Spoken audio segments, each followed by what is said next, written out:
Bismillahirrahmanirrahim. Assalamualaikum warahmatullahi wabarakatuh. Waalaikumsalam warahmatullahi wabarakatuh. Innal hamdalillah nahmaduhu wa nasta'inuhu wa nastaghfiruhu wa na'udzu billahi min shururi anfusina wa min sayyiati a'malina. May yahdihillahu fala mudilla lahu wa may yudhlilhu fala hadiya lahu. Asyhadu an la ilaha illallah wa asyhadu anna Muhammadan abduhu wa rasuluh.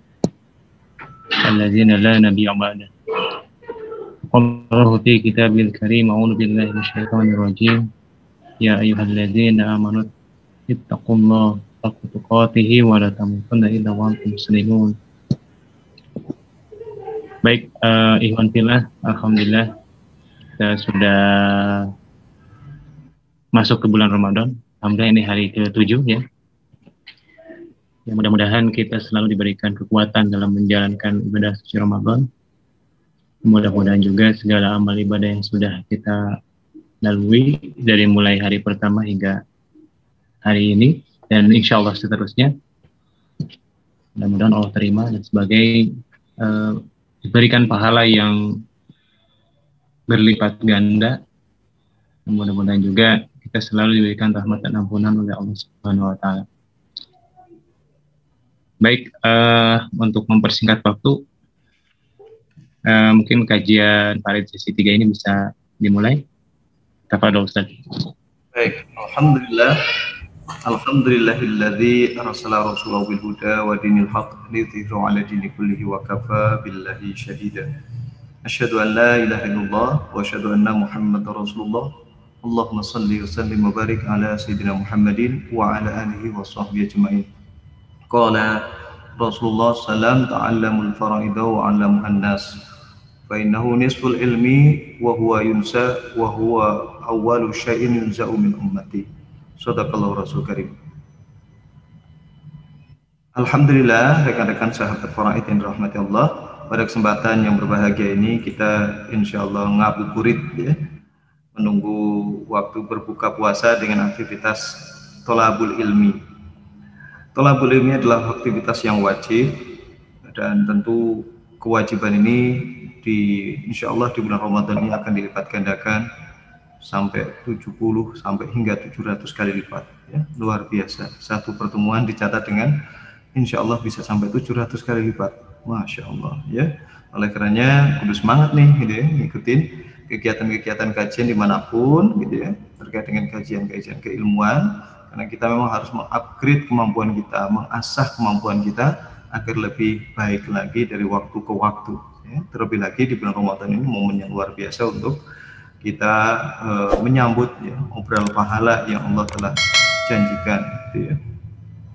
Baik, nah pada kesempatan hari ini insya Allah kita akan membahas kita akan melanjutkan kajian kita masuk kepada pertemuan ketiga ini, kita masuk ke pembagian siapa sebenarnya para ahli waris gitu ya. Sudah ditampilkan 24. Baik, sambil ditampilkan slide-nya. Jadi ahli waris ya, atau yang memiliki peluang untuk mendapatkan warisan itu ternyata tidak semua jenis kerabat ya. Tidak semua kerabat atau yang memiliki pertalian darah itu semuanya memiliki kemungkinan untuk mendapatkan warisan seperti itu. Nah, ada berapa yang memungkinkan untuk mendapatkan warisan? Yang ke 24 boleh langsung 25 ya, slide ke 25. Nah, secara garis besar ahli waris itu dibagi kalau berdasarkan dengan jenis kelaminnya, maka ada 15 dari ahli waris yang berkelamin laki-laki dan 10 ahli waris yang berkelamin perempuan ya. Kalau dari jenis kelaminnya ada 15 laki-laki, ada 15 yang perempuan, 10 yang perempuan ya. Kemudian dari sisi jenis perolehan hartanya, ada yang perolehannya itu sudah pasti ya, atau kita kenal dengan istilah zawil furud, pemilik proporsi yang sudah tertentu ya, sudah memiliki proporsi tertentu. Proporsinya itu ya, kita jangan merasa terlalu tersulit ya untuk menghitung.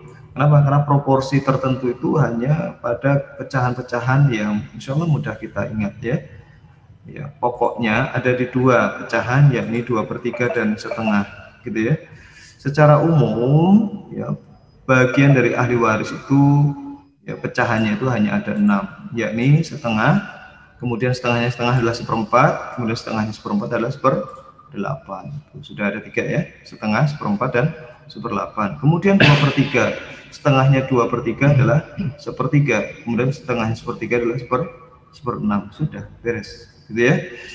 Nah, selain mereka yang memiliki bagian khusus, bagian tertentu ini yang kita kenal zawil furud ini, maka setelah dibagikan harta itu kepada zawil furud, kalau ada sisanya itu akan diberikan kepada ahli waris yang bagiannya tidak tertentu yang kita sebut dengan asobah. Ya, sebagai contoh begini, misalnya ada ahli warisnya itu adalah seorang istri dan seorang anak laki-laki misalnya, ya, ahli warisnya itu hanya seorang istri dan seorang anak laki-laki, maka yang pasti dapat, ya, pertama kali harus diberikan, disisihkan bagiannya itu adalah yang bagiannya tertentu. Dalam hal ini adalah istri almarhum, karena almarhum memiliki putra, maka ya, ataupun memiliki keturunan, maka istri dapat 1/8, ya.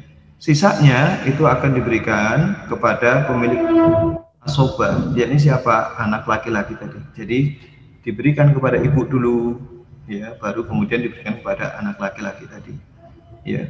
Kalau anaknya itu tidak hanya seorang laki-laki, tapi ternyata ada beberapa, misalnya ada 4 anak misalnya, atau 10 anak, ya, pokoknya sisanya itu kemudian dibagikan kepada mereka tanpa mengurangi sedikit pun jatahnya si ibu atau istri dari almarhum, begitu ya. Jadi istri almarhum bagian zawil furud ya sudah segitu, seperti itu. Justru yang memungkinkan dapat banyak itu adalah asobah, memungkinkan lebih sedikit bahkan tidak dapat itu adalah asobah, karena dia mendapatkan sisanya, sisa. Jadi sisa itu kalau ada ya dapat, kalau enggak ya sudah, begitu ya, tidak dapat.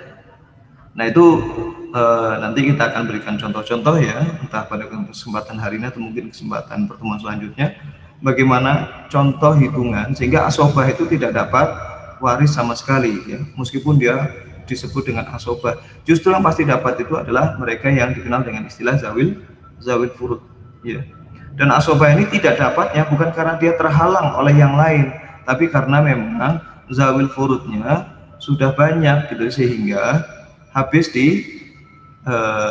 dihabiskan oleh pemilik zawil furud, seperti itu, ya. Baik. Nah, lanjut ke slide ke 25. Kita melihat siapa saja si ahli waris dari pihak laki-laki itu, ya. Maka yang pertama adalah keturunan langsung, ya, anak laki-laki, ya, anak kandung tentunya, bukan anak angkat atau anak tiri, ya. Anak angkat, anak tiri itu tidak dapat, ya, tidak dapat waris, ya. Anak laki-laki ini dari kalangan laki-laki dulu, ya. Siapa yang dapat? Tadi kita sebutkan ada 15, berarti pertama adalah anak, ya. Kemudian adalah cucu laki-laki dari anak laki-laki. Sedangkan cucu laki-laki dari anak perempuan itu tidak dapat, ya, tidak dapat. Yang dapat itulah cucu laki-laki dari anak laki-laki, ya. Terus bagaimana kalau misalnya cucu laki-laki dari anak perempuan itu kan sama-sama cucu, ya, maka ini bisa diberikan bukan dari jalur waris tapi bisa dari jalur wasiat, ya, bisa dari jalur wasiat. Nah, selanjutnya ke atas itu ayah, ya, tentu ayah kandung, bukan ayah tiri, bukan ayah angkat, ya. Ayah tiri itu gimana, ya? Ibu kita nikah lagi, ya, itu jadi ayah kita. Nah, ayah tiri itu tidak dapat, yang dapat itu ayah kandung. Itu pun kalau kita meninggal duluan, ayah kita masih hidup, nah ayah kita dapat, gitu ya, ayah kandung. Nah, kemudian siapa lagi yang dapat adalah ayahnya ayah atau kakek, ya. Kalau ayahnya ibu itu tidak dapat, ya, ayahnya ibu atau kakek dari pihak ibu itu tidak dapat. Yang dapat itu adalah ayahnya ayah atau kakek dari ayah. Pokoknya tidak sampai ke atas. Kalaupun misalnya itu adek, ya. Bisa dari buyut laki-laki dari kakeknya ayah. Nah, seperti itu. Tidak boleh terselingi oleh perempuan. Seperti tadi misalnya ibu, habis itu kakek dari ibu, itu nggak dapat. Atau misalnya buyut laki-laki dari neneknya ayah, itu juga nggak dapat. Ya, buyut laki-laki dari neneknya ayah, nah, itu nggak dapat. Ya, dari ibunya ayah maksudnya. Ya. Buyut laki-laki dari ibunya ayah, artinya buyut laki-laki tapi terseling oleh ibu, ya, oleh nenek, ya. Maka itu juga tidak dapat. Nah, kemudian yang dapat adalah jika yang bawah dan atas ini ternyata tidak ada, maka memungkinkan untuk jalur ke samping, yakni saudara sekandung, ya, saudara laki-laki sekandung, atau tidak ada, maka bisa kemudian saudara laki-laki sebapak, ya. Juga bisa saudara laki-laki seibu. Nah, uniknya saudara laki-laki seibu ini tidak terhalang oleh keberadaan saudara laki-laki sekandung maupun saudara laki-laki sebapak. Yang bisa menghalangi saudara laki-laki sekandung, saudara laki-laki seibu, ya, itu adalah adanya keturunan dari almarhum maupun adanya orang tua laki-laki dari almarhum. Ya, misalnya nih saya, ya, saya nggak punya anak, ya. Ke atas saya juga, ayah saya sudah meninggal, tinggal ibu saya. Saya punya saudara sekandung dan juga punya saudara seibu, ya. Jadi ayah saya dengan ibu saya itu lahir beberapa anak, gitu ya. Kemudian juga ibu itu dengan pernikahan, misalnya sudah cerai dengan ayah, nikah lagi, misalnya gitu ya. Nikah lagi, ada punya anak. Nah, anaknya itu adalah saudara seibu dengan kita, gitu. Ketika kita meninggal, maka kalau kita nggak punya keturunan dan yang ke atas itu hanya ada ibu, tidak ada ayah, ya, atau juga kakek misalnya, maka saudara sekandung itu tidak bisa menghalangi perolehan saudara seibu, gitu ya. Justru yang akan terhalangi oleh saudara laki-laki sekandung adalah saudara laki-laki yang sebapak, ya. Insya Allah nanti kita akan belajar terkait dengan siapa yang terhijab dan siapa yang tidak, gitu ya. Baik, selanjutnya jika saudara laki-laki sebapak tidak ada, maka akan diberikan kepada anak laki-laki saudara laki-laki sekandung, ya. Jadi yang dapat anak laki-laki, bukan anak perempuan, ya. Kalau misalnya saudara laki-laki kita punya anak laki, punya anak perempuan, maka ketika kita meninggal yang dapat itu hanya keponakan laki-laki, gitu ya. Keponakan perempuan tidak dapat. Supaya dapat dari mana? Kalau mau dari wasiat atau dari hibah, ya. Kalau hibah kita masih hidup. Tapi kalau kita tahu bahwa kita memang nggak punya anak, kemudian kita bisa wasiatkan untuk ponakan saya yang laki-laki kan dapat waris, sudah sesuai waris. Untuk ponakan yang perempuan nih saya kasih wasiat saja, ya. Nah, selanjutnya jika anak saudara laki-laki sekandung ini nggak ada, atau keponakan laki-laki dari saudara laki-laki sekandung tidak ada, maka kita bisa beralih warisan kita itu kepada keponakan laki-laki dari saudara sebapak, ya. Jadi kalau saudara sebapak kita, bapak kita nikah 2 kali, punya anak, itu berarti ada anaknya bapak itu yang bukan dengan ibu kita asli, tapi dengan ibu yang lain, gitu ya, dengan istri yang berikutnya, itu saudara sebapak dengan kita, gitu ya. Nah, kalau misalnya mereka punya anak, itu keponakan laki-laki kita dari saudara sebapak tadi itu dapat, memungkinkan dapat kalau, ya, anak saudara sekandung kita nggak punya anak laki-laki, gitu ya.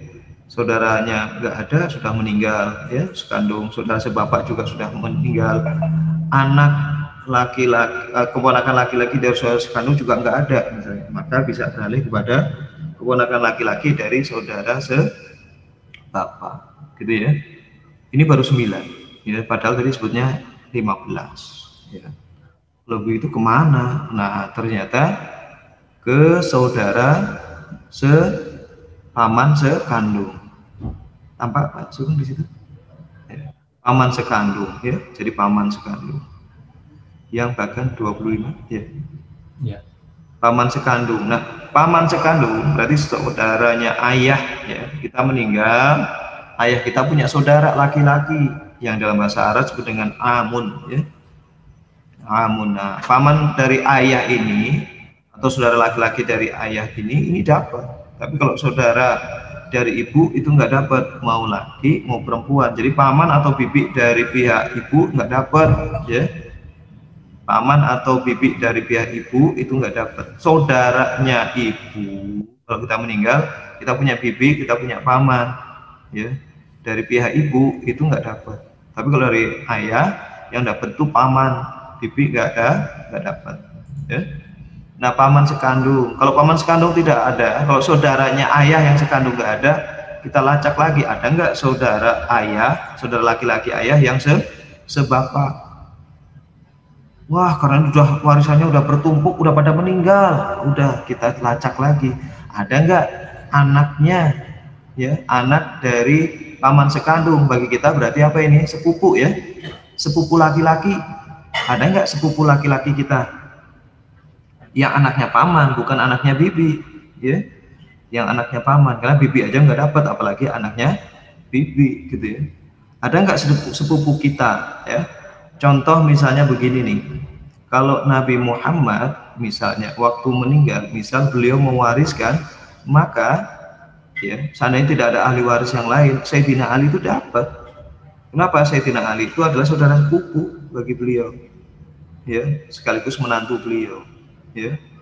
Karena memang boleh kan menikahi saudara sepupu atau menikahi anak saudara sepupu itu boleh, ya. Jadi Siti Fatimah itu adalah anak sepupu dari Sayyidina Ali, gitu ya. Jadi Nabi Muhammad itu sepupunya Sayyidina Ali. Kenapa? Karena Abu Thalib itu adiknya dari Abdullah, ya. Abu Thalib itu paman Nabi, ya, yang punya anak Ali bin Abi Thalib. Berarti Ali bin Abi Thalib dengan Nabi itu adalah saudara sepupu. Itu dapat kalau seandainya yang lebih dekat dengan almarhum itu tidak ada, gitu ya. Nah, selanjutnya kalau misalnya sepupu dari saudara ayah yang sekandung atau paman sekandung dalam hari ini nggak ada, maka kita nyari sepupu dari saudara yang sebapak dengan ayah. Ya, ayah kita ini ternyata, kakek kita ini ternyata nikahnya beberapa kali, misalnya lebih dari sekali, sehingga anaknya ada juga ayah kita, kemudian juga mungkin kakek kita ini nikah dengan wanita yang lain lagi, kemudian punya anak, yaitu saudara seayah dengan ayah kita, atau kita kenal dengan istilah paman sebapak, ya. Dia punya anak, dan berarti sepupu bagi kita, ya. Nah, itu ya. Sudah berapa? 13. Nah, selanjutnya adalah yang bisa menjadi ahli waris dari kalangan laki-laki adalah suami, ya. Walaupun saya tuliskan urutannya ke-14, ini bukan berarti suami urutannya belakangan, tidak, karena ini hanya untuk memudahkan kita untuk membuat tabelnya saja, ya. Nah, selanjutnya kita buat diagramnya. Kemudian adalah muktik atau laki-laki yang memerdekakan. Nah, yang nomor 15 ini hari ini tidak kita dapatkan faktanya, ya. Maka biasanya hanya 14 saja yang memungkinkan hari ini itu untuk memperoleh waris, ya. Jadi kalau ada tulisan suami berarti ini yang meninggal adalah almarhumah, ya. Tapi kalau tidak ada tulisan suami, maka memungkinkan yang di warna hijau itu atau yang mayatnya itu bisa jadi almarhum atau almarhumah, begitu ya. Misalnya almarhumah dia punya ayah, ya ayahnya dapat, gitu, ya. Atau dia punya saudara laki-laki, maka dia dapat. Maka kalau ada istri meninggal, ada seorang wanita yang punya suami itu meninggal, maka ternyata dia tidak punya anak, ya, dia tidak punya keturunan, ya. Maka ahli warisnya siapa? Ahli warisnya adalah suaminya kalau masih ada, dan kalau ke atas tidak ada ayahnya, ayah dari almarhumah ini, maka akan ke saudaranya. Saudaranya yang gimana? Ya saudara laki-laki, saudara laki-laki sekandung, ataupun saudara perempuan, dan seterusnya, seperti itu, ya. Jadi ini gambaran kalau ahli warisnya adalah yang laki-laki. Berikutnya kita lihat, oh iya, Jika 15 orang itu ada, maka ring pertama yang pasti dapat, ya, tidak bisa dihalangi oleh siapapun adalah ayah, ya, atau bapak, kemudian anak laki-laki dan suami. Ini nggak ada yang bisa menghalangi. Kita tidak bisa mengatakan, aduh lah bapak mau udah tua lah gitu ya. Sedangkan anak-anak kan perlu biaya banget gitu loh. Udah ayah mah ngalah aja lah gitu. Nggak bisa seperti itu. Ayah almarhum itu tetap dapat, ya, tetap dapat. Kadang-kadang kan gini, di dalam kenyataannya seringkali ketika ada istri yang meninggal gitu ya, suami ya melihat karena anaknya banyak, akhirnya harta istrinya itu semuanya dia kuasai seperti itu ya, dengan alasan bahwa harta ini kan juga untuk anak-anak nantinya seperti itu. Sedangkan ayah dari istrinya itu atau mertua dia itu dia nggak beri. Nah, ini zalim, karena ayah itu dapat, ya. Ayah dari almarhum itu dapat. Jadi kalau jadi suami jangan sembarangan ya. Kalau harta ini memang ada haknya, harta ayah dari almarhumah, jangan kita kuasai semua dengan alasan kan kita ini berumah tangga dengan almarhumah, kemudian almarhumah meninggal, ya sudahlah hartanya mau untuk anak-anak lah, saya juga nggak ngambil kok, kata suaminya, ini mau untuk anak-anak saja. Terserah suami mau ngambil apa tidak, tapi kita harus serahkan hak kita, hak waris yang milik ayahnya almarhumah. Jangan sampai dengan alasan almarhumah sudah sakit-sakitan gitu ya, sudah kayaknya nggak butuh harta seperti itu ya. Masalah butuh atau nggak butuh harta itu bukan menjadi penyebab dia boleh tidak kita beri gitu ya. Kita beri saja ya jatahnya atau bagiannya. Adapun setelah itu ya, beliau ini mengatakan, bapaknya almarhumah ini mengatakan, udahlah harta saya mah, bagian saya mah saya berikan kepada cucu lah semuanya gitu ya. Nah kalau kayak gitu bagaimana? Maka bagiannya beralih kepada cucu. Tapi sudah harus ada intikal dulu, perpindahan akad dulu bahwa harta ini memang sudah menjadi milik ayahnya almarhumah gitu ya. Nah ini seringkali kita lihat ini nggak diperhatikan, apalagi biasanya rumah tangga itu berjauhan ya. Misalnya anak dengan orang tua istri yang meninggal tadi itu tempatnya berjauhan, misalnya yang satu misalnya di Bandung, yang satu misalnya di mana misalnya gitu ya, mungkin di luar negeri atau mungkin di luar Jawa misalnya seperti itu ya. Nah selanjutnya kita lihat sekarang ahli waris dari pihak perempuan ya. Di slide berikutnya ada ahli waris dari pihak perempuan. Bagi yang menginginkan file ini ya, insya Allah nanti bisa menghubungi host kita ya, Kang Bayu ya. Insya Allah nanti saya share ke beliau, nanti bisa bisa digunakan ya. Saya dedikasikan ini sebagai wakaf saya supaya bisa dinikmati oleh semuanya begitu ya. Baik, selanjutnya almarhum dan almarhumah. Nah, kalau yang meninggal apakah almarhum atau almarhumah ya nggak tahu ya, nggak tahu. Yang jelas bahwa kalau bisa jadi almarhum, bisa jadi almarhumah yang meninggal ini. Nah, dia kan pasti memiliki kaitannya dengan kerabat yang perempuan. Nah, kerabatnya yang perempuan yang dapat itu siapa? Satu adalah anak perempuan. Bisa jadi almarhum atau almarhumah kan? Bisa jadi saya atau misalnya istri saya meninggal ya. Kemudian yang dapat ya anak perempuan saya kan gitu. Ya. Kemudian siapa lagi yang dapat?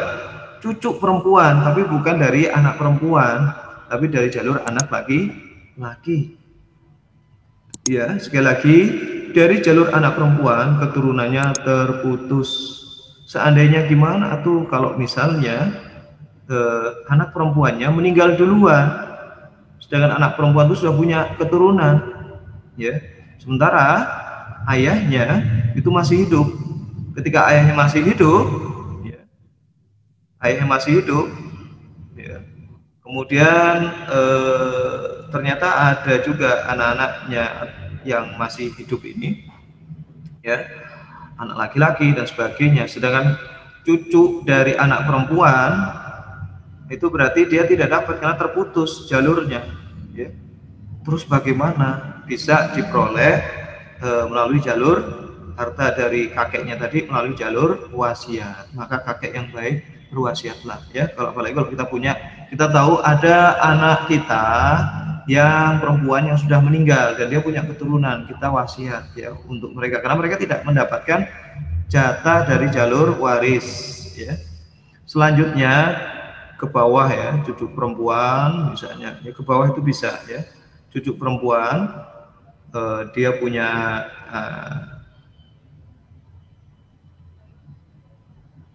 ya sampai situ ya. Kemudian berikutnya adalah nenek ya, atau ibu ya, ibu. Kemudian ya ibunya almarhum bisa ibunya almarhumah, karena yang meninggal bisa memungkinkan almarhum atau almarhumah. Kemudian ke atas yakni nenek dari pihak ibu ya, nenek dari ibu, nah dari ibu atau istilah jaddah lium ya, jaddati lium ya, jaddati nenek dari pihak ibu. Nah ternyata tidak hanya itu, tapi juga nenek dari pihak ayah juga dapat ya. Bagiannya berapa? 1/6. Kalau cuma ada satu orang 1/6. Kalau dua-duanya nenek dari pihak ayah ada, nenek dari pihak ibu ada, ya udah 1/6 itu dibagi 2. Jadi masing-masing dapat 1/12 gitu ya. Kemudian siapa dari kalangan kerabat perempuan yang dapat waris yang meninggal ya terserah, bisa almarhum atau almarhumah. Kalau dia punya saudara perempuan sekandung maka memungkinkan dapat ya, memungkinkan dapat. Kemudian juga saudara perempuan sebapak memungkinkan dapat ya. Kalau saudara perempuan sebapak ini bisa kondisinya memungkinkan terhalang oleh saudara perempuan sekandung kalau almarhum memiliki anak perempuan atau cucu perempuan, pokoknya punya keturunan perempuan ya.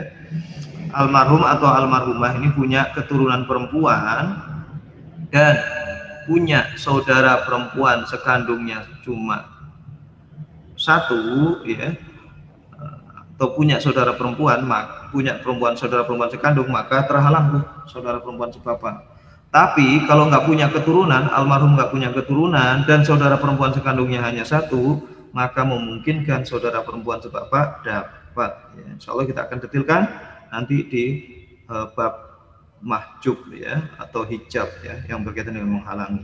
Kemudian saudara perempuan seibu. Nah ini sama seperti tadi, saudara perempuan seibu itu tidak bisa terhalang oleh saudara sekandung maupun saudara sebapak, bahkan tidak terhalang oleh ibu ya, karena saudara seibu itu hanya terhalang oleh adanya anak keturunan entah laki atau perempuan maupun adanya orang tua yang laki-laki, kakek maupun ayah ya.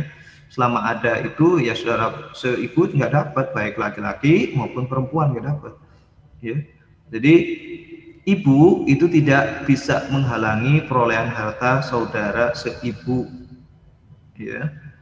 Baik, kemudian yang ke-9 adalah istri dan yang ke-10 adalah mu'tiqah atau perempuan yang memerdekakan budak gitu ya.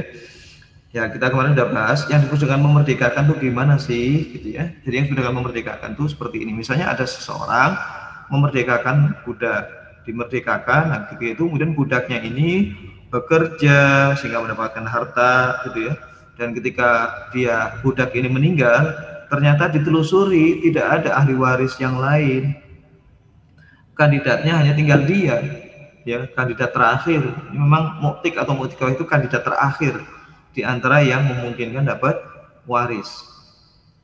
Ya sudah, berarti warisan mantan budaknya tadi itu akan mengalir kepada mu'tikah tadi, ya wanita yang memerdekakan tadi, ataupun mengalir kepada mu'tik laki-laki yang memerdekakan. Begitu yang dimaksud dengan perempuan yang memerdekakan ini. Artinya dulu pernah sejarahnya dia memerdekakan budak ini.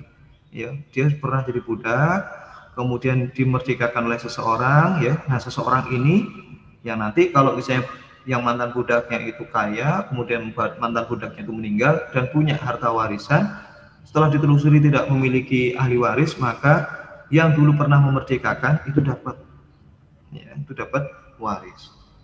Berapa? Ya kalau nggak ada yang lain dia dapat semuanya. Karena memang dia sebagai asobah, baik yang perempuan maupun yang laki-laki. Satu-satunya asobah yang dapat mendapatkan mendapatkan sisa itu hanyalah mu'tiqah, ya. Nah, mu'tiqah ini tidak ada tidak ada ketentuan persentasenya mu'tiqah. Ya, dia adalah asobah. Sobah itu ya, baik, itu ya, ahli waris dari kalangan perempuan. Nah, jika misalnya wah ini ahli warisnya nggak ada yang laki-laki, ini semuanya perempuan nih, gitu ya. Dan dari 10 itu maka yang tidak bisa terhalang, gitu ya, tidak bisa terhalang siapa? Istri, anak perempuan itu juga tidak bisa terhalang. Kemudian anak perempuan dari anak laki-laki itu juga tidak bisa terhalang, ya, tidak bisa terhalang. Walaupun tetap ada syarat ya, anak perempuannya hanya satu, maka anak perempuan atau cucu perempuan dari anak laki-laki itu dapat. Kalau anak perempuannya 2, anak cucu perempuan itu nggak dapat. Ya. Kenapa? Karena anak perempuan itu kalau jumlahnya 2 atau lebih dia mendapatkan 2/3. Kalau anak perempuannya cuma 1, dia akan mendapatkan setengah. 2/3 kurangi setengah adalah 1/6. Nah, 1/6 itulah yang nanti akan diberikan kepada cucu perempuan.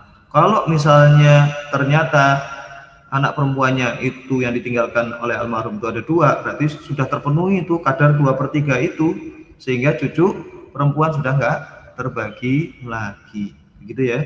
Gimana kalau cucu perempuannya lebih dari 1, ya sudah 1/6 itu dibagi sejumlah anak cucu perempuan, gitu ya. Nah, kemudian ibu juga tidak bisa terhalang.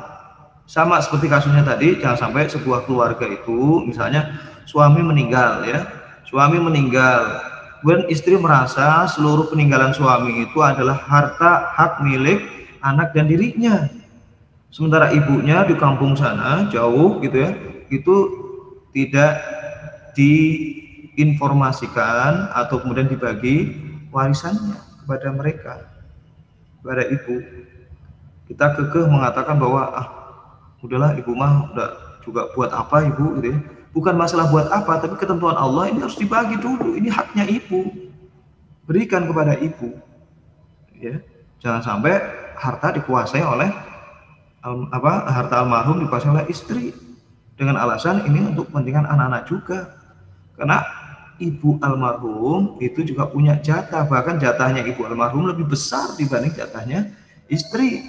Ibu almarhum dapat 1/6, ya, jatah istri dapat 1/8. Gimana kalau almarhum nggak punya keturunan? Maka jatah ibu dapat 1/3, jatah istri dapat 1/4. Istri tetap kalah sama ibu. Masya Allah, ya. Ini betapa kita tahu bahwa suami itu, ya, seorang laki-laki itu ketika berkeluarga jangan lupakan ibumu, ya, ibumu. Jangan nanti kita memang wajib memberikan nafkah kepada istri kita dan sebagainya, tapi jangan saya jadi nangis. Jangan lupakan ibu, ya, karena masih ada ibu, ya. Jangan lupakan ibu, karena ibu ya itulah ya, dalam warisan ternyata ibu dibanding istri itu jatahnya lebih besar, ya. Jangan sampai ini diabaikan dengan alasan ibu kan udahlah, ibu kan jauh, ibu juga udah sepuh, buat apa hartanya, sedangkan anak membutuhkan. Pokoknya kasihkan saja, ya. Seorang nenek itu biasanya, ya, kasih orang tua itu sebenarnya sudah luar biasa, gitu ya.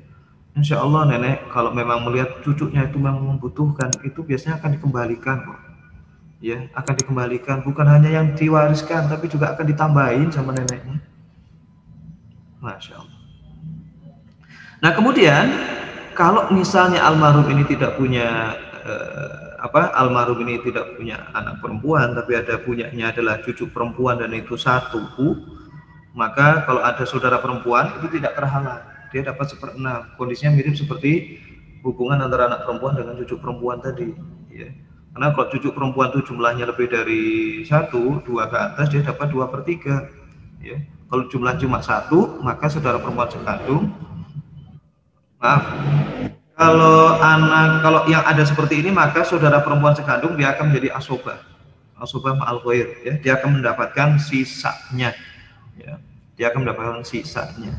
Jadi ada istri dapat berapa? Misalnya istri akan dapat 1/4 atau 1/8 karena ada anak, ya. Anak perempuan setengah, ya. Kemudian cucu perempuan dapat cucu perempuan dapat 1/6, ya, karena anak perempuan cuma satu, dia dapat setengah. Cucu perempuan dapat 1/6. Ibu dapat berapa?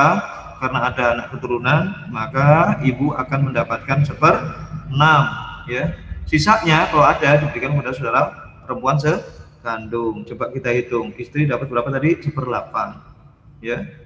Enak nih, sebenarnya kita bisa langsung potret, ya. 1/8. Minggu depan lah kita sudah mulai potret, ya, kita mulai hitung-hitungan. Istri dapat 1/8, anak perempuan setengah, KPK-nya masih 8, ya. Anak perempuan dari anak laki-laki dapat 1/6, 8 dengan 6 KPK-nya 24, ya. Ibu dapat 1/6 juga, ya, KPK-nya 24. Berarti 24, ya. Maka pembagi bilangannya, pembagi total harta itu 24. Istri dapat 1/8. 1/8 dari 24 itu adalah 3, ya. Istri berapa? Dapat 3 bagian. Anak perempuan setengah. Setengah berapa dari 24? 12. 3 tambah 12, 15. Anak perempuan, cucu perempuan dapat 1/6. 1/6 dari 24 adalah 4, ya. 4 tambah berapa tadi? 15, itu berarti 19, ya. Kemudian ibu juga dapat 1/6, ya. 1/6 dari 24 adalah 4, berarti 19 tambah 4 berarti berapa? 23. Jadi jatah saudara perempuan sekandung sebagai asobah ma'al ghair adalah 1, ya, per 24, ya. Sehingga kalau harta itu dibagi total 24, maka saudara perempuan hanya dapat 1 bagian, istri dapat 3 bagian, anak perempuan sendirian dapat 12 bagian, cucu perempuan dapat 4 bagian, ibu dapat 4 bagian, begitu, ya.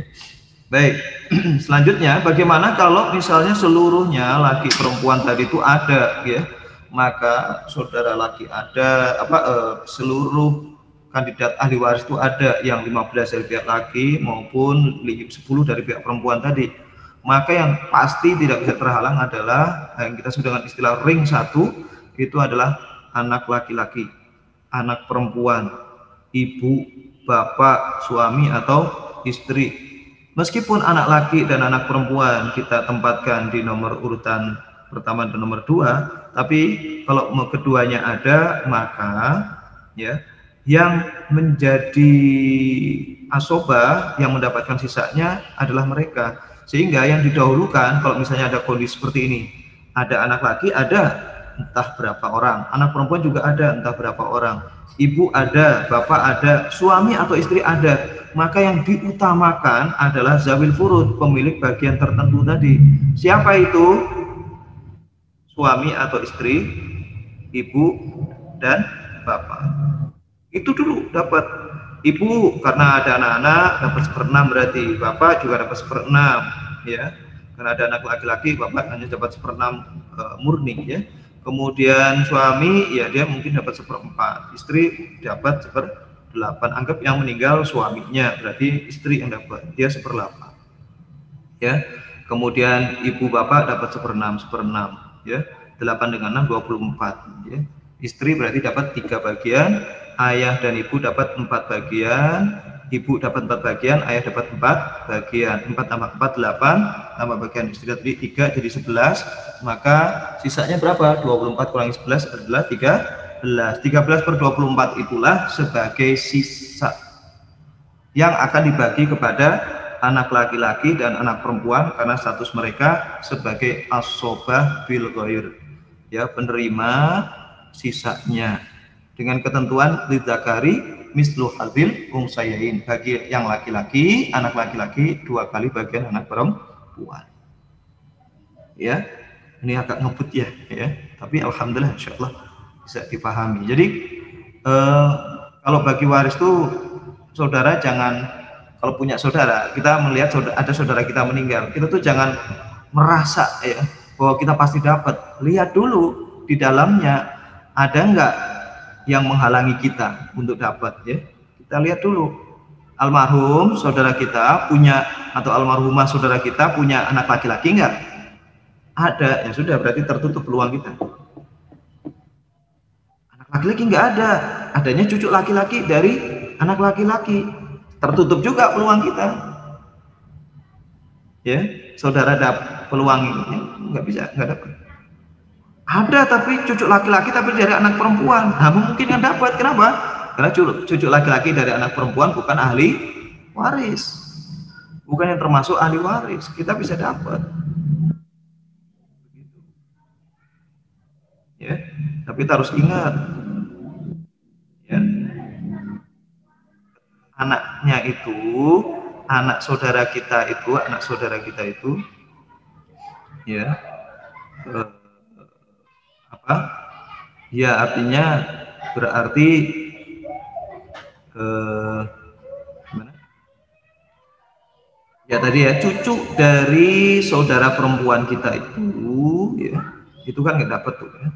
Dia nggak dapat karena memang dia kerabat zawil korba, tapi al zawil arham, tapi bukan zawil furud, ya. Dia memungkinkan dapat dari jalur wasiat atau dari jalur hibah, ya. Nah, sehingga sebagai seorang saudara kita harus perhatikan dulu ada nggak ininya, ya, keturunan laki-laki dari saudara dari anak laki-lakinya. Oh, nggak ada.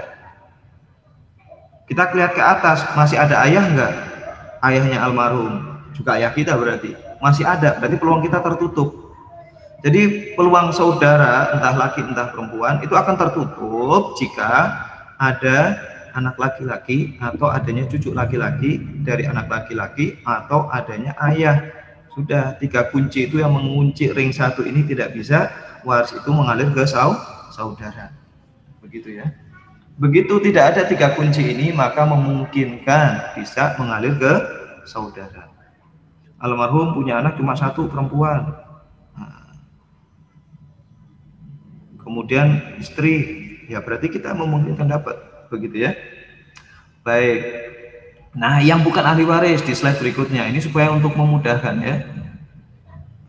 Setelah ini mungkin tanya jawab ya kalau ada waktu kita.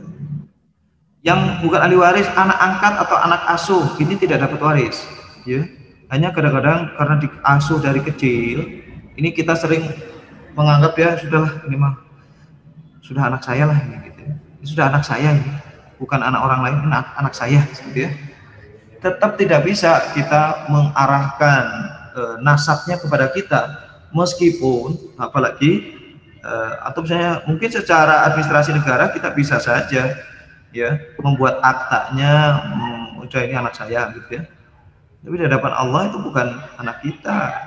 Kita nggak bisa jadi walinya kalau misalnya dia perempuan, seperti itu ya. Kalau maksa jadi wali, walinya pernikahannya nggak sah karena syarat walinya nggak terpenuhi. Ya. Hati-hati ya. Kemudian yang tidak dapat adalah siapa? Anak tiri. Anak tiri itu nggak dapat, walaupun mungkin sudah dia, udahlah dia, walaupun dia anak tiri sudah saya anggap anak sendiri, nanti warisannya udah dapat saja lah.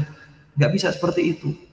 Anak tiri tidak dapat. Kalaupun mau ngasih, jalurnya bukan waris, tapi dari wasiat atau hibah, yang sering kali terjadi wasiat ya. Karena pembagiannya sama-sama setelah meninggal. Ya. Kemudian mantan, nah ini mantan suami atau mantan istri ini nggak dapat, apalagi mantan pacarnya, ya nggak dapat gitu. Mantan suami atau mantan istri itu tidak dapat, meskipun dia adalah ibu dari anak-anak kita. Ya. Nah, anaknya dapat, sedangkan ibunya nggak dapat, ya karena dia sudah jadi mantan kita, sudah jadi mantan istri atau mantan suami, gitu ya. Saya sebut atau ya, karena nggak mungkin seseorang punya istri dan suami. Nauzubillah ya kalau ada seperti itu ya. Nah, kemudian keponakan perempuan itu juga nggak dapat ya. Tadi saya sebutkan keponakan yang dapat itu adalah keponakan laki-laki dari saudara laki-laki ya, itu dapat ya. Kalau keponakan laki-laki dari saudara perempuan itu nggak dapat, apalagi keponakan perempuan dari saudara laki-laki itu nggak dapat. Keponakan dari saudara perempuan itu juga nggak dapat ya. Keponakan perempuan nggak dapat, keponakan dari saudara perempuan juga tidak dapat ya. Kita punya saudara perempuan, dia punya anak perempuan yang nggak dapat apa, nggak keponakan, jadi ini nggak peduli laki atau perempuan, pokoknya semua keponakan tapi dari saudara perempuan itu nggak dapat ya. Kira-kira perlu nggak nih slide-nya nih ya? Sepertinya perlu ya. Baik, kalau yang perlu boleh chat ya, nanti saya perlu ya, nanti kita insya Allah bantu untuk share ya. Kemudian yang nggak dapat adalah siapa? Mertua atau menantu, ini nggak dapat ya. Mertua, jangan mudah merasa, lu kan anak saya nikah sama dia, anak saya meninggal, dia juga meninggal kecelakaan bareng. Kalau orang tuanya dapat, kenapa saya nggak dapat misalnya? Ya, mertua itu dapat, tapi bukan dari harta menantunya, tapi dari jalur harta anaknya, seperti itu ya. Nah, demikian juga sebaliknya, ada mertua meninggal kecelakaan gitu ya, meninggal dua-duanya bareng sama istri kita misalnya ya, mertua kita sama istri, kedua mertua kita sama istri kita meninggal bersamaan. Kemudian kita menganggap bahwa hartanya mertua itu juga bisa diwaris sama kita. Ini salah. Yang bisa diwaris oleh kita adalah hanya harta milik istri. Gimana kalau meninggalnya bersamaan? Nah, nanti itu ada di pembahasan. Nanti di pembahasan kajian waris tingkat menengah nanti ya. Nanti gimana warisannya banci ya, atau warisannya orang yang sudah lama meninggalkan rumah ya, tidak diketahui jejaknya, sekarang gimana pembagian warisnya. Nanti kita akan bahas di pelatihan waris tingkat menengah. Ini kita baru tingkat dasar dulu supaya nggak pusing ya. Baik, selanjutnya siapa yang nggak dapat? Ipar nggak dapat ya, saudara ipar. Yang namanya ipar itu tidak dapat ya, walaupun saudara ipar itu dalam satu rumah misalnya gitu ya. Saudara ipar ini tinggal juga dalam satu rumah, dia nggak dapat ya. Dia dapat itu ya dari saudaranya, bukan dari iparnya, begitu ya. Selanjutnya cucu dari anak perempuan, baik laki maupun perempuan, ini nggak dapat bagian waris. Loh, kasihan dong ya. Kan ini deket banget loh, cucu dari anak perempuan, bayangkan ya, cucu dari anak perempuan nggak dapat ya bagian waris ya. Maka bagi para kakek yang punya cucu yang masih hidup sedangkan anak perempuannya sudah meninggal, siapkanlah wasiat ya, siapkanlah wasiat tertulis kalau bisa ya, supaya nanti cucu ini dapat bagian dari wasiat, tidak dihabiskan sama yang lainnya sebagai waris gitu ya. Nah, selanjutnya paman atau bibi dari jalur ibu, ada istilah kholah ya. Nah, paman khol ya, kalau dari ibu, atau kholah itu nggak dapat. Paman atau bibi dari jalur ibu itu nggak dapat ya.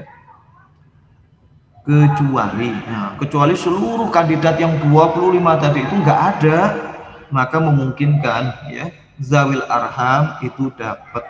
Tapi ya setelah yang 25 itu nggak ada, dilacak, harus dilacak, tidak bisa semena-mena ya. Kayaknya nggak ada tuh gitu ya. Terutama nih warisan yang bertumpuk-tumpuk kayaknya sudah nggak ada tuh ya. Jangan gitu, harus ditelusuri. Karena jangan sampai kita malas menelusuri, tapi kita malas menelusuri, sementara ketika itu kemalasan kita berakibat kita akhirnya memakan harta yang bukan hak kita secara batil. Nauzubillahi min dzalik. Ya. Karena tumbuhnya tidaklah daging yang tumbuh dari harta yang batil, yang haram, kecuali jatahnya itu adalah, bagiannya itu adalah neraka gitu ya. Kudu disentuh neraka itu. Nauzubillah min dzalik ya. Makanya para ayah ya, perhatikan nafkahmu ya kepada anak-anakmu, jangan diambilkan dari harta yang haram ya. Apakah nanti mau anak-anak misalnya tumbuh dagingnya, anak keturunan kita dagingnya tumbuh ya, dan itu memang jatahnya api neraka. Nauzubillahi min dzalik. Hati-hati, jangan merasa bahwa wah enak nih saya jualan dengan menipu orang lain ya, barang rusak dibilang bener gitu ya, atau misalnya saya bisa menipu orang lain, mengurangi timbangan dan sebagainya, hartanya harta haram ya. Rasulullah sudah mengingatkan, tidaklah harta yang tumbuh, tidaklah daging yang tumbuh dari harta yang haram kecuali bagiannya adalah api neraka. Ya, na'udzubillahi min dzalik. Ya.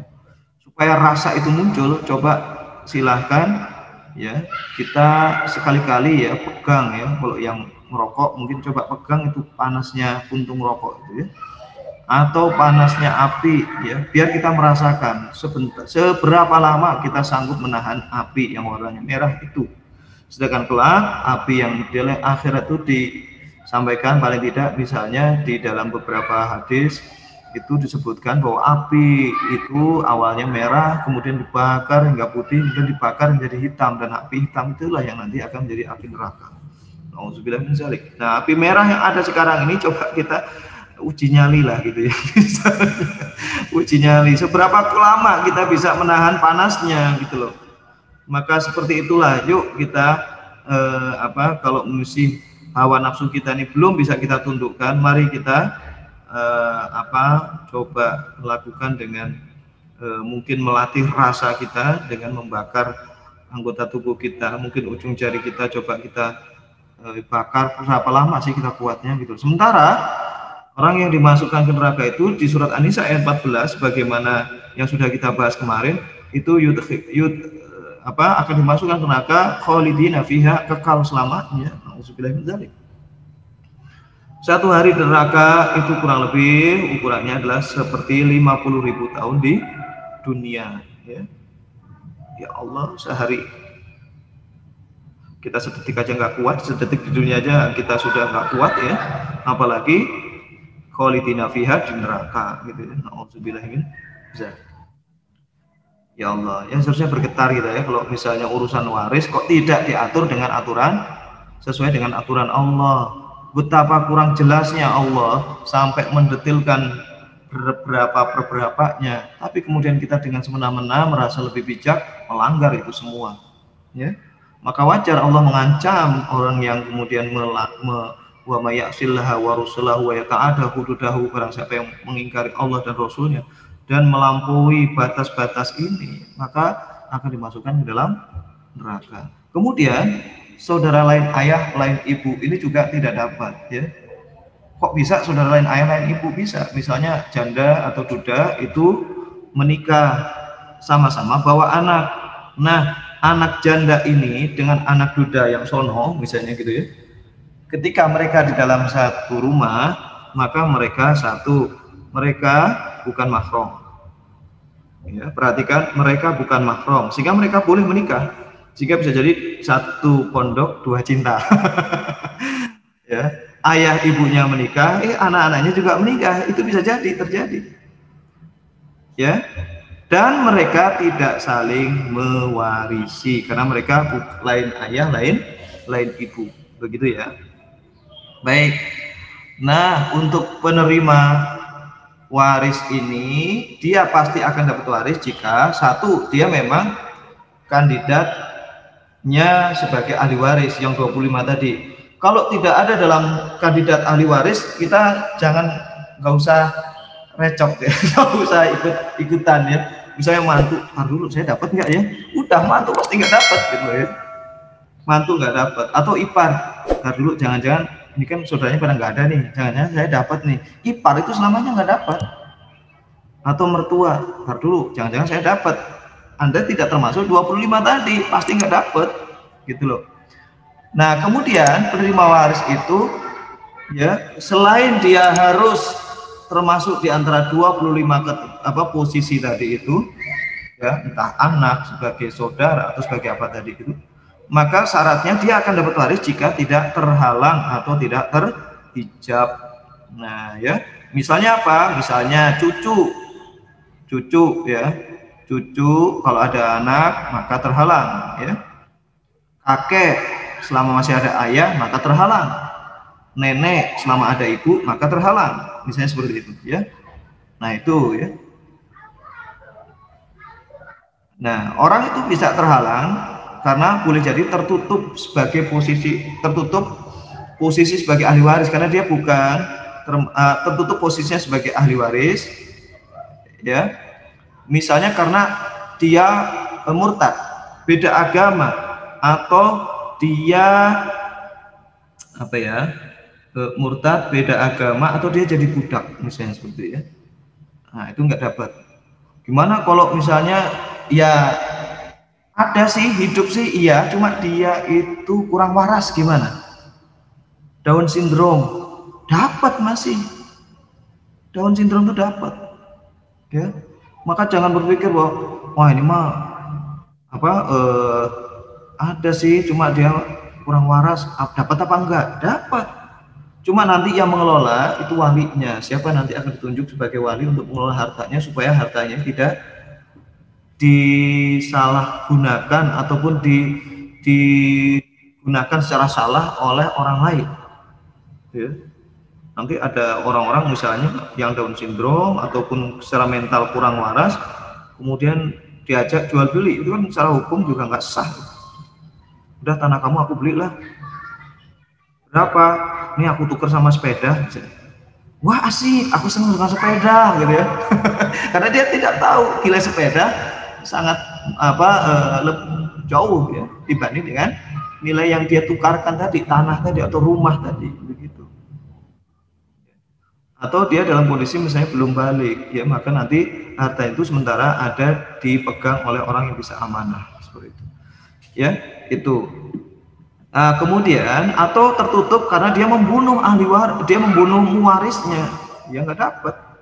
Siapa dia? Anak laki-laki, dapat berarti iya, tapi terhalang. Kenapa? Karena dia yang membunuh ayahnya, dia membunuh mewaris itu, maka dia nggak dapat ya. Tertutup posisinya sebagai ahli waris karena ada mamnu, ada yang mencegahnya. Juga karena adanya ahli waris yang lain, nah ini kita kenal dengan istilah hijab tadi ya, terhijab, karena ada ahli waris lain yang lebih dekat, sehingga meskipun dia ada di antara 25 posisi tadi itu, karena dia terhalang, dia jadi tidak dapat gitu ya. Nah kurang lebih seperti itu. Barangkali jam berapa? Jam 5 lebih. Sudah jam 5 lebih. Boleh kita terima 1-2 pertanyaan? Ada? Kalau tidak ada ya nggak apa-apa. Kalau tidak ada, bagi yang menginginkan file ini ya, nanti bisa menghubungi siapa? Bisa menghubungi panitia ya. Nanti bisa menghubungi panitia. Ya. Baik, ada pertanyaan dari pembahasan siapa-siapa sih ahli waris gitu ya. Dan juga siapa yang dapat, siapa yang nggak dapat gitu ya. Insya Allah di pertemuan berikutnya kita akan membahas selain tentang siapa yang terhalang atau hijab, juga kita mulai menggunakan whiteboard. Mungkin nanti kita bisa belajar mulai menghitung ya, bagaimana praktek menghitung ya. Insya Allah di bulan Ramadan ini kita ada 2 kali kesempatan ya kalau nggak salah, atau 3 kali? 3 kali bisa. 3 kali ya, kalau tidak mudik ya. Kalau tidak mudik ya. Mudik pun memungkinkan pakai Zoom ya. Kalau sekarang nggak bisa Ustaz, harus wisata, kalau mudik nggak bisa. Pulang kampung. Baik, gimana? Ada pertanyaan dari chat? Belum ada yang masuk Ustaz? Oke, kalau tidak ada, baik kita cukupkan ya. Kalau ada yang bertanya, Ustadz kitabnya apa sih Ustadz kalau ingin mengkaji waris gitu, ilmu faraid ini, supaya sewaktu-waktu bisa dibuka atau bisa membaca ya. Baik, kalau yang sudah mampu untuk akses bahasa Arab, artinya punya ilmu alatnya untuk baca, saya sarankan memang langsung ya. Itu bisa yang kitabnya Syekh Muhammad Ali As-Sobuni Al-Mawaris ya fi Syariatul Islam ya. Nah itu bisa. Atau kalau tidak ya sudah, juga ada yang terjemahannya. Ada yang versi kalau nggak salah Gema Insani Press, ada juga yang terjemahan bukan Gema Insani Press juga ada ya. Nah itu nanti dicari saja di Google ya, kira-kira buku yang hasil terjemahan kitab dari Syekh Muhammad Ali As-Sobuni itu apa saja ya. Karena di situ sebenarnya sudah untuk level dasar dan menengah sudah cukup pakai kitab itu, gitu ya, sudah mencukupi untuk pakai itu. Karena di sana juga nanti akan dibahas misalnya beberapa perbedaan mazhab tentang, walaupun nggak banyak, tapi disinggung juga beberapa yang beda, misalnya pendapat mazhab A, pendapat mazhab B, misalnya tentang hitungan waris misalnya gitu ya, atau pemecahan kasus. Itu ada di sana, dan alhamdulillahnya di kitab itu juga dijelaskan mana yang lebih kuat menurut penulis, menurut Syekh Muhammad Al-Sobuni ini gitu ya. Atau juga boleh kalau ini, nah ini kitab yang dipakai oleh teman-teman pesantren ini ya. Ini kitab Nadoman ya, Hidatul Farid ya. Ini kitab Nazom ya, jadi kitab kumpulan syair ya, kumpulan syair yang membahas tentang waris ya. Yang lainnya ada banyak ya, ada beberapa yang memang penjelasan saja ya. Misalnya ada juga di kitab, dia bukan sebagai suatu kitab yang khusus membahas faraid, tapi dia penjelasan tentang faraid ada sebagai bagian dari fikih-fikih yang lain, itu juga ada ya. Nah, insyaallah jadi kita berusahakan belajar itu memang serius itu berarti kita memang menggunakan ya, kalau dalam kitab Ta'lim Muta'alim kita harus ambisius untuk mengetahui suatu ilmu ya. Kemudian kita juga harus bersabar ya, dan juga tentu dengan waktu yang lama ya, karena memang tidak semuanya instan ya. Walaupun ada mengatakan metode cepat itu adalah bentuk memudahkan ya, memudahkannya, tapi akan lebih nyaman kalau kita juga mengetahui prosesnya ya, prosesnya itu akan lebih nyaman lagi ya. Ibaratnya kalau kita diberi foto ya, foto pemandangan, wah indah gitu ya, indah, nggak usah kita capek-capek untuk menanjak di pegunungan tadi, lereng pegunungan itu kita nggak usah menanjak gitu ya, kita nggak usah capek-capek, kita sama-sama tahu view-nya yang kita lihat tuh indahnya seperti itu, tinggal jadi seperti itu ya. Itu tentu akan beda kesannya, keberkahannya dengan melalui proses yang bertahap dengan waktu yang lama gitu ya. Itu akan berbeda sekali ya.